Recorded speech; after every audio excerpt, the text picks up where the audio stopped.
Hi hello ನಮಸ್ಕಾರ ಸ್ನೇಹಿತರೆ. ರಾಮಾಚಾರಿ ಮೇಲೆ ವೈಶಾಖ ಕತ್ತಿ ಆಡ್ತದ. ಹಾಗಿದ್ರೆ ನಿಜವಾಗ್ಲೂ ಕೂಡ ಅಲ್ಲಿ ರಾಮಾಚಾರಿ ಕತೆ ಮುಗ್ದೇ ಹೋಗುತ್ತಾ, ಏನಾಗಬಹುದು, ಏನು ಕತೆ, ಇದು ಎಲ್ಲವನ್ನ ಕೂಡ ತಿಳ್ಕೊಬೇಕು ಅಂದರೆ ಇಲ್ಲೇನು ಮೀ ಚಾನಲ್ನ ಸಬ್ಸ್ಕ್ರೈಬ್ ಮಾಡಿ, ಹಾಗೆ ಈ ಒಂದು ವಿಡಿಯೋವನ್ನು ಪೂರ್ತಿಯಾಗಿ ನೋಡಿ. ಇಲ್ಲಿ ವೈಶಾಖ ನೇರ ಹೋರಾಟಕ್ಕೆ ಇರ್ತಿದ್ದಾಳೆ. ಆ ಕಡೆ ರುಕ್ಕು ಕಿಟ್ಟಿನ ಇಡೀ ಮನೆಯವ್ರ ವಿರುದ್ಧ ತಿರುಗಿ ಬೀಳೋ ಹಾಗೆ ಮಾಡಿದ್ಲು. ಚಾರುನ ಏಕವಚನದಲ್ಲಿ ಬೈದು ಇಲ್ಲಿ ಚಾರು ವಿರುದ್ಧವಾಗಿ ನಿಂತು ಅಣ್ಣ ತಮ್ಮಂದಿರ ನಡುವೆ ಕೈ ಮಿಲಾಯಿಸುವಷ್ಟರ ಮಟ್ಟಿಗೆ ಕೂಡ ಬಂತು. ಈ ಕಡೆ ರುಕ್ಕು ತನ್ನ ಪ್ಲ್ಯಾನ್ ಏನು ಒಂದು ಮಟ್ಟಿಗೆ ಸಕ್ಸಸ್ ಮಾಡಿಕೊಂಡ್ಳು. ಆದರೆ ಇಲ್ಲಿ ವೈಶ್ವಾಕ ಖಂಡಿತ ಸುಮ್ಮನೆ ಕೂರೋ ಮಾತೇ ಇಲ್ಲ.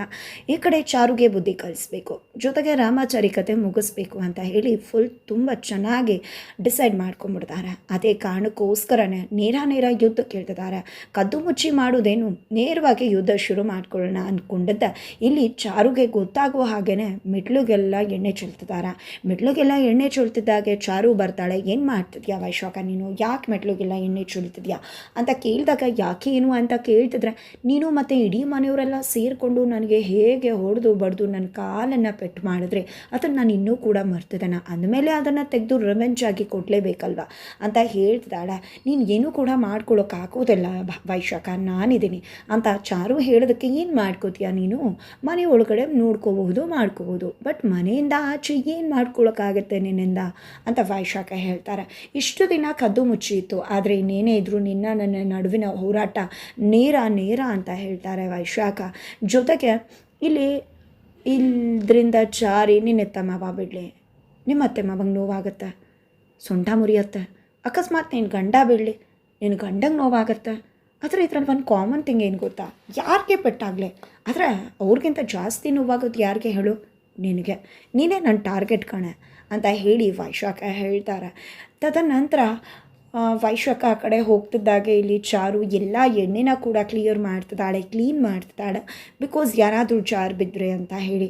ಅದೇ ಟೈಮ್ಗೆ ರಾಮಾಚಾರಿ ಬರ್ತಾರೆ. ಚಾರು ಮೇಡಮ್ ಕೆಲ್ಸಕ್ಕೆ ಹೋಗಿ ಬರ್ತೀನಿ ಅಂದಾಗ ಸರಿ ಆಯಿತು ಅಂದ್ಬಿಡ್ತಾಳೆ. ಏನಿದು ಚಾರು ಮೇಡಮ್, ಯಾವಾಗಲೂ ಕೆಲ್ಸಕ್ಕೆ ಹೋಗಬೇಕಿದ್ರೆ ನನ್ನ ಎದುರುಗಡೆ ಬರ್ತಿದ್ರೆ, ಇವತ್ತೇನು ಹೋಗಿಬಿಡಿ ಅಂತ ಹೇಳ್ತಿದ್ರಲ್ಲ ಅಂದಾಗ, ಅಯ್ಯೋ ರಾಮಾಚಾರಿ ಎಣ್ಣೆ ಚೆಲ್ಲಿತ್ತು, ಕ್ಲೀನ್ ಮಾಡ್ತಿದ್ದೆ ಅಲ್ವಾ, ಆ ಬ್ಯುಸಿಯಲ್ಲಿ ಮರ್ತೋಗ್ಬಿಟ್ಟೆ ಬಾ ಅಂತ ಹೇಳಿ ಅಲ್ಲಿ ರಾಮಾಚಾರಿ ಹೊಸ್ಲು ದಾಟೋದು, ಈ ಕಡೆ ಬಾಗಿಲು ಒಳಗಡೆ ಚಾರು ಬರೋದು, ಹೀಗೆ ಮುಖಾಮುಖಿ ಆಗೋ ರೀತಿ ಇಬ್ಬರು ಕೂಡ ಬರ್ತಿರ್ತಾರೆ. ಬಿಕಾಸ್ ಯಾವಾಗಲೂ ಚಾರು ರಾಮಾಚಾರಿ ಕೆಲ್ಸಕ್ಕೆ ಹೋಗಬೇಕಿದ್ರೆ ರಾಮಾಚಾರಿ ಕಣ್ಮುಂದೆ ಬರ್ತಾಳೆ. ಅದೇ ರೀತಿ ಇವತ್ತು ಕೂಡ ಬಂದಳು.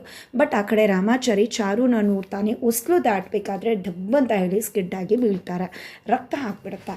ಈ ಕಡೆ ಚಾರು, ಏನಾಯಿತು ರಾಮಾಚಾರಿ ಅಂದಾಗ, ನಿಮ್ಮನ್ನು ನೋಡ್ಕೊಂಡು ಬರ್ತಿದ್ದೆ ಅಲ್ವಾ ಮೇಡಮ್, ಹಾಗಾಗಿ ಸ್ಕಿಡ್ ಆಗೋಯ್ತು ಅಂತಾರೆ. ಇದನ್ನು ನೋಡ್ತಿರುವಂಥ ಚಾರುಗೆ ಅನಿಸುತ್ತೆ, ವೈಶಾಖ ಆಗ ಹೇಳಿದ ಮಾತು ನೆನಪಾಗ್ಬಿಡತ್ತೆ ಅವಳಿಗೆ. ಏನಿದು, ಆಗ ಅವಳು ಇದೇ ಮಾತು ಹೇಳಿದ್ಲಲ್ವಾ, ನೀನು ಮನೇಲಿ ಬೇಕಿದ್ರೆ ಕಾಪಾಡ್ಕೋಬಹುದು, ಹೊರಗಡೆ ಹೇಗೆ ಕಾಪಾಡ್ತೀಯ ಅಂತ. ಇಲ್ಲಿ ನೋಡಿದ್ರೆ ಅಪಶಕುನ ಆಗಿದೆ. ಇಲ್ಲ, ರಾಮಾಚಾರಿ ಯಾವುದೇ ಕಾರಣಕ್ಕೂ ಇವತ್ತು ಆಫೀಸ್ಗೆ ಹೋಗೋದು ಬೇಡ ಅಂತ ಅವಳಿಗೆ ಅನಿಸ್ಬಿಡತ್ತೆ. ಹಾಗಾಗಿ ಇಲ್ಲಿ ರಾಮಾಚಾರಿ ಇವತ್ತು ಆಫೀಸ್ಗೆ ಹೋಗಬೇಡ ಅಂದಾಗ, ಏನು ಮೇಡಮ್ ಮಾತಾಡ್ತಿದ್ರ, ಅಪಶಕುನ ಆಯಿತು ಅಂತ ಕೂತಿದ್ದೆ ತಾನೇ ಸ್ವಲ್ಪ ಹೊತ್ತು, ಅದರಲ್ಲಿ ಏನಿದೆ, ಆರಾಮಾಗಿ ಹೋಗ್ತೀನಿ ಬಿಡಿ ಅಂತ ಹೇಳ್ತಾರೆ. ಜೊತೆಗೆ ನೀವೇನು ಯೋಚನೆ ಮಾಡಿಬಿಡಿ, ನಾನು ಆರಾಮಾಗಿ ಹೋಗ್ತೀನಿ ಅಂತ ಹೇಳಬೇಡ ರಾಮಾಚಾರಿ, ಹೋಗಿ ಬರ್ತೀನಿ ಅಂತ ಕೂಡ ಹೇಳುವಂಥ ಚಾರು ಹೇಳಿದಾಗ, ಸರಿ ಆಯಿತು ಮೇಡಮ್, ಹೋಗಿ ಬರ್ತೀನಿ ಅಂತ ಹೇಳಿ ತನ್ನ ಹೆಂಡತಿಗೆ ಬಾಯ್ ಮಾಡಿ ರಾಮಾಚಾರಿ ಆಫೀಸ್ಗೇನೋ ಹೊರಡ್ತಾರೆ. ತದನಂತರ ಆ ಕಡೆ ರುಕ್ಕು ವೈಶಾಖನ ಪ್ರಶ್ನೆ ಮಾಡ್ತಿದ್ದಾಳೆ, ಏನಕ್ಕ ಇದು, ಚಾರುಗೆ ನೇರವಾಗಿ ನೀನು ಏನು ಮಾಡ್ತಿದ್ಯಾ ಅಂತ ಹೇಳೋಕ್ಕೆ ಶುರು ಮಾಡ್ಕೊಂಡ್ಯಲ್ಲ, ನೇರವಾಗಿ ಯುದ್ಧ ಕೇಳಿದ್ಯಲ್ಲ ಅಂದಾಗ, ಎಷ್ಟು ಅಂತ ಕಣ್ಣ ಮುಚ್ಚಾಲೆ ಯುದ್ಧ ಮಾಡೋದು, ಅದಕ್ಕೋಸ್ಕರನೇ ಸ್ಟ್ರೈಟಾಗಿ ಯುದ್ಧ ಕೇಳ್ತಿದ್ದೀನಿ ಅವಳ ಜೊತೆ ಅಂತ ಹೇಳ್ತಾರೆ. ತದನಂತರ ಏನಾದರೂ ಗೊತ್ತಾಗ್ಬಿಟ್ರೆ, ಏನಾದರೂ ಮಾಡಿಕೊಂಡ್ರೆ, ಅವಳು ನೀನೇ ಮಾಡ್ತಿದ್ದೀನಿ ಅಂತ ಹೇಳಿಬಿಟ್ರೆ ಅಂದಾಗ ಅವಳಿಗೆ ಏನೂ ಕೂಡ ಮಾಡ್ಕೊಳ್ಳೋಕ್ಕಾಗೋದಿಲ್ಲ, ಏನೂ ಕೂಡ ಮಾಡೋದು ಇಲ್ಲ. ಆ ನಂಬಿಕೆ ನನಗೆ ಯಾಕೆ ಗೊತ್ತಾ, ಅವಳು ನಿಜ ಹೇಳಬೇಕು ಅಂದರೆ ಅವಳಿಗೆ ಒಳ್ಳೆಯವಳಾಗಿ ಎಲ್ಲರಿಗೂ ಜೊತೆಲೂ ಇರಬೇಕು, ಎಲ್ಲರ ವಿಷಯದಲ್ಲೂ ಒಳ್ಳೆಯದನ್ನು ಬಯಸಬೇಕು ಅಂತ ಅಂದ್ಕೊಳ್ಳೋಳು. ನಾನು ಮುಖವಾಡ ಏನಾದರೂ ಕಳ್ಚಿಬಿಟ್ರೆ ಮನೆಯವ್ರಿಗೆಲ್ಲ ನೋವಾಗುತ್ತೆ ಅಂತ ಗೊತ್ತು. ಆ ಕಾರಣಕ್ಕೋಸ್ಕರನಾದರೂ ನನಗೆ ಏನೇ ಮಾಡಿದ್ರೂ ಕೂಡ ಅವಳಿಗೆ ಏನೂ ಕೂಡ ಹೇಳೋದಲ್ಲ. ಆ ವಿಶ್ವಾಸ ನನಗಿದೆ. ಅದೇ ಒಂದು ವಿಶ್ವಾಸದಲ್ಲೇ ನಾನು ಇವ್ರ ಜೊತೆ ನೇರ ಯುದ್ಧ ಕೇಳ್ತಿರೋದು. ಒಳ್ಳೆಯವ್ರ ವೀಕ್ನೆಸ್ಸೇ ಅದು ಅವ್ರಿಗೂ, ಅದನ್ನು ನಾವು ತುಂಬ ಚೆನ್ನಾಗಿ ಎನ್ಕ್ಯಾಶ್ ಮಾಡ್ಕೋಬೇಕಾಗತ್ತೆ ಅಂತ ವೈಶಾಖ ಹೇಳ್ತಾರೆ. ತದನಂತರ ಚಾರು ಕೆಲಸ ಮಾಡ್ತಿರ್ಬೇಕಿದ್ರೆ ವೈಶಾಖ ಬರ್ತಾಳೆ. ಏನು ಚಾರು, ಹೊಸ್ಲು ಮೇಲೆ ರಕ್ತದ ಕಲೆ ಆಗಿತ್ತು. ಒಂದು ಗಾದೆ ಮಾತಿದೆ, ನೆನಪಿದ್ಯಾ ಚಾರು? ಯಾರು ರಕ್ತದ ಕಲೆ ಆಗಿರುತ್ತೋ ಹೊಸ್ಲು ಮೇಲೆ, ಅವರು ಹೊಸ್ಲು ದಾಟಿ ಹೋದವರು ಮತ್ತೆ ಒಳಗಡೆ ಹೊಸ್ಲು ದಾಟಿ ಬರೋದಿಲ್ಲ, ಬಂದರೆ ಅದು ಶವವಾಗಿ ಬರ್ತಾರೆ ಅನ್ನೋ ಒಂದು ಗಾದೆ ಮಾತಿದೆ. ಗೊತ್ತಿದೆಯಾ ಅಂದ ತಕ್ಷಣ ಇಲ್ಲಿ ಚಾರುಗೆ ತುಂಬ ಭಯ ಆಗಿಬಿಡುತ್ತೆ. ಏನು ಮಾತಾಡ್ತಿದ್ಯಾ ನೀನು ಅಂದಾಗ, ಹೌದು ಅಲ್ವಾ, ನಿನ್ನ ಗಂಡ ಆಚೆ ಹೋಗಿದ್ದಾನೆ, ಒಳಗಡೆ ಬರ್ತಾನೋ ಇಲ್ವೋ, ನೀನೇನೋ ಅಪಶಕುನ ಅಂತ ಅಂದ್ಕೊಂಡು ಕೇರ್ಲೆಸ್ ಮಾಡ್ಬೋದು. ಆದರೆ ಕೆಲವೊಮ್ಮೆ ಅಪಶಕುನನ ನಾವು ಎಚ್ಚರಿಸ್ಬೇಕಾಗತ್ತಲ್ವ.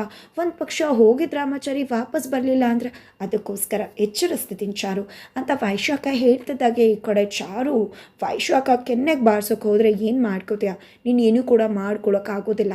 ಸಾಧ್ಯ ಆದರೆ ನಿನ್ನ ಗಂಡನ ಪ್ರಾಣ ಉಳಿಸ್ಕೊ, ಯಾಕಂದರೆ ನಿನ್ನ ಗಂಡ ಆಫೀಸ್ಗೆ ಹೋಗಿರೋನು ವಾಪಸ್ ಮನೆಗೆ ಬರ್ತಾನೆ ಅನ್ನೋ ಗ್ಯಾರಂಟಿ ಇಲ್ಲ ಅಂತ ನೇರವಾಗಿ ಯುದ್ಧ ಕೇಳ್ತಿದ್ದಾರೆ ವೈಶಾಖ. ನೇರವಾಗಿ ನಿನ್ನ ಗಂಡನ ಕತೆ ಮುಗಿಸೋಕೆ ಸ್ಕೆಚ್ ಹಾಕಿದ್ದೀನಿ ಅನ್ನೋದನ್ನು ಹೇಳೇ ಬಿಡ್ತಾರೆ. ಈ ಕಡೆ ಸಾಧ್ಯ ಆದರೆ ಹೋಗಿ ನಿನ್ನ ಗಂಡನ ಜೀವನ ಕಾಪಾಡ್ಕೊ ಅಂತಿದ್ದಾಗೆ ಆ ಕಡೆ ಚಾರು ಮನೆಯಿಂದ ಹೊರಡ್ತಿದ್ದಾರೆ. ಬಿಕಾಸ್ ಅಸಡ್ಡೆ ಮಾಡೋದು ಬೇಡ, ರಾಮಾಚಾರಿಗೆ ಹೆಚ್ಚು ಕಡಿಮೆ ಆದರೆ ಅಪಶಕುನ ಬೇರೆ ಆಗಿದೆ ಅಂತ.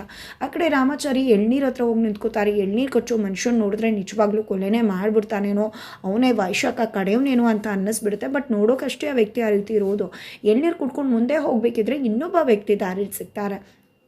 ಆ ವ್ಯಕ್ತಿ ಡ್ರಾಪ್ ಕೇಳ್ತಾರೆ, ಸರಿ ಅಂತ ಕೂರಿಸ್ಕೋತಾರೆ. ಬಟ್ ಅದೇ ವ್ಯಕ್ತಿ ವೈಶಾಖ ಕಡೆಯವರು, ಅದೇ ವ್ಯಕ್ತಿಗೆ ವೈಶಾಖ ಡೀಲ್ ಕೂಡ ಕೊಟ್ಟಿರೋದು. ಇನ್ನು ಒಂದು 5 ನಿಮಿಷ ಕೆಲಸ ಆಗುತ್ತೆ ಅಂತ ಹೇಳ್ತಿದ್ದಾರೆ. ಹಿಂಬದಿಯಿಂದ ಚಾಕು ಇಟ್ಕೊಂಡು ಕೂತ್ಕೊಂಡಿದ್ರೆ ಮುಂದೆ ರಾಮಾಚಾರಿ ಗಾಡಿ ಓಡಿಸ್ಕೊಂಡು ಹೋಗ್ತಿದ್ದಾರೆ. ಇದರ ನಡುವೆ ಇಲ್ಲಿ ಚಾರು ಓಡ್ ಬರ್ತಿದ್ದಾಳೆ, ರಾಮಾಚಾರಿ ಕಾಲ್ ಮಾಡ್ತಿದ್ದಾಳೆ, ರಾಮಾಚಾರಿ ಕಾಲ್ ಪಿಕ್ ಮಾಡ್ತಿಲ್ಲ, ಯಾವುದೇ ಆಟೋ ನಿಲ್ಲಿಸ್ತಿಲ್ಲ, ವೆಹಿಕಲ್ ಸಿಗ್ತಿಲ್ಲ. ಓಡ್ ಬರ್ತಿದ್ದಾಳೆ ಬರೋ ದಾರಿ ಮಧ್ಯ ಮರಕ್ಕೆ ಮಾಂಗಲ್ಯ ಸರ ಸಿಕ್ಕಿದೆ, ತುಂಡಾಗ್ಬಿಡುತ್ತೆ. ಅದನ್ನು ನೋಡಿ ಅವಳಿಗೆ ಇದು ಅಪಶಕುನ ಇರ್ಬೋದಾ ಅಂತ ನಿಜವಾಗ್ಲೂ ಶಾಕ್ ಆಗುತ್ತೆ. ತದನಂತರ ಒಂದು ಆಟೋ ಸಿಗುತ್ತೆ, ಆಟೋ ಹತ್ಕೊಂಡು ಹೋಗ್ತಿದ್ದಾಳೆ ಚಾರು. ಇದರ ನಡುವೆ ಈ ಕಡೆ ರುಕ್ಕು ಬಂದಿದೆ. ವೈಶಾಖ ಹತ್ರ, ಏನಕ್ಕ ಮಾತಾಡ್ತಿದ್ಯಾ, ಈ ಮನೆಗೆ ಬಂದಾಗ ನಾನು ಏನೇ ಹೇಳಿದ್ದೆ ಹೇಳು, ಚಾರುನ ವಿಧವೆ ಮಾಡಬೇಕು, ರಾಮಾಚಾರಿನ ಸಾಯಿಸಬೇಕು ಅಂತ ತಾನೆ, ನೀನು ಏನು ಮಾಡ್ತಿದ್ಯಾ, ನೀನು ಯಾಕೆ ಮಾಡ್ತಿದ್ಯಾ ಅಂತ ವೈಶಾಖನ ಪ್ರಶ್ನೆ ಮಾಡಿದಾಗ, ಯಾಕೆ ಏನು ಅಂತ ಕೇಳ್ತಿದ್ಯಲ್ಲ ರುಕ್ಕು, ರಾಮಾಚಾರಿನ ಸಾಯಿಸೋದಷ್ಟೇ ತಾನೇ ಉದ್ದೇಶ, ಅದು ನಾನು ಮಾಡಿದ್ರೇನು ನೀನು ಮಾಡಿದ್ರೇನು ಅಂತ ಹೇಳ್ತಿದ್ರೆ, ಹಾಗಿದ್ರೆ ನಿಜವಾಗ್ಲೂ ರಾಮಾಚಾರಿನ ಸಾಯಿಸ್ತಿದ್ಯಾ ಅಕ್ಕ ನೀನು ಅಂದಾಗ, ಹೌದು ಸಾಯಿಸೋದೆ, ಸಾಯಿಸ್ದೆ ಏನು ಮಾಡೋದು, ಆ ವಿಗ್ ಹಾಕೊಂಡು ಬಂದು ನನ್ನ ಮುಂದೆ ಹೇಗೆ ಪೋಸ್ ಕೊಟ್ಲು ಆಚಾರು. ಆದರೆ ಇವಾಗೇನು ಮಾಡ್ತಾಳೆ, ರಾಮಾಚಾರಿ ಸಾಯ್ತಿದ್ದಾಗೆ ವಿಧವೆ ಆಗ್ತಿದ್ದಾಗೆ ಬೋಳನೆ ನಿಂತು ನನ್ನ ಕಣ್ಮುಂದೆ ಬರ್ತಾಳಲ್ಲ, ಅದನ್ನ ನೋಡಿ ಸಖತ್ ಖುಷಿ ಪಡ್ತೀನಿ. ನೋಡ್ತಾ ಇರೋ, ಈ ಬಾರಿ ನಾನು ಕೈಗೆ ರಕ್ತ ಮಾಡ್ಕೊಳ್ಳೋದಿಲ್ಲ, ಅದಕ್ಕೆ ಬೇರೆಯವ್ರಿಗೆ ವಹಿಸಿದ್ದೀನಿ, ಖಂಡಿತವಾಗ್ಲೂ ನನ್ನ ಕೆಲಸ ಆಗತ್ತೆ, ಇವತ್ತು ರಾಮಾಚಾರಿ ಕತೆ ಮುಗಿಯತ್ತೆ ಅಂತ ವೈಶಾಖ ಹೇಳ್ತಿದ್ದಾರೆ. ಹಾಗಿದ್ರೆ ನಿಜವಾಗ್ಲೂ ಕೂಡ ರಾಮಾಚಾರಿ ಕತೆ ಮುಗಿಯತ್ತ?